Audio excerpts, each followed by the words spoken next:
18 வயது ஆனவரா நீங்க? அப்போ உங்க மொபைல ஸ்க்ரால் பண்றத நிறுத்திட்டு இந்த வீடியோவை கவனமா பாருங்க. தமிழ்நாட்டுல எலெக்ஷன் வரப்போறது மட்டும் இல்ல, அதுல நீங்க ஓட்டு போட வேண்டியதும் ரொம்ப இம்பார்ட்டன்ட். நீங்க இப்போதான் புதிய வாக்காளர்னா நீங்க வாக்காளரா ரெஜிஸ்டர் செய்வது அவசியம். அது எப்படின்னு கேக்குறீங்களா? நீங்க வரிசையில நிக்க வேண்டியதில்ல, அதிகாரிகளுக்கு காத்திருக்க வேண்டியதில்ல. சிம்பிளா வீட்ல இருந்தபடியே உங்க மொபைல்லயே சில நிமிடங்கள்லயே ஓட்டரை ரெஜிஸ்டர் பண்ணலாம். உங்களுக்கு ஆன்லைன்ல ரெஜிஸ்டர் பண்ண தெரியலன்னா கவலை இல்ல, தொடர்ந்து வரும் கைடன்ஸ ஃபாலோ பண்ணி ஈஸியா அப்ளை பண்ண தெரிஞ்சுக்கோங்க. முதல்ல ஆன்லைன்ல voters.eci.gov.in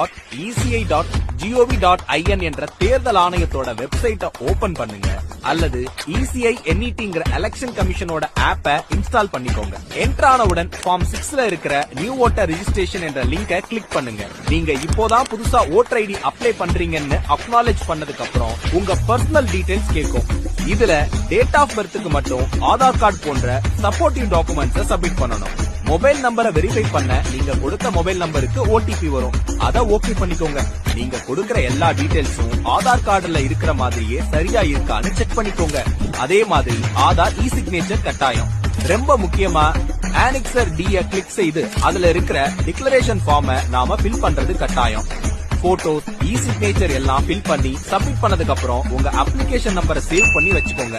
எல்லாம் வெரிஃபை பண்ணதுக்கு அப்புறம் அடுத்த ஆண்டு பிப்ரவரி 7ஆம் தேதி வரும் இறுதி வாக்காளர் பட்டியல்ல உங்க பெயர் இருக்குதான்னு பார்க்கணும். எனவே அமைதியான பார்வையாளராக இருக்காம ஜனநாயகத்துல சிறந்த பங்கேற்பாளரா இருங்க. நீங்கள் ரெஜிஸ்டர் செய்யும் வர நீங்க வாக்காளர் இல்ல, உங்களுக்கு உரிமை இல்ல, உங்களுக்கு அதிகாரம் இல்ல. உங்க வாக்கே உங்க வெற்றிக்கு வழி. இன்றே ரெஜிஸ்டர் செய்யுங்க.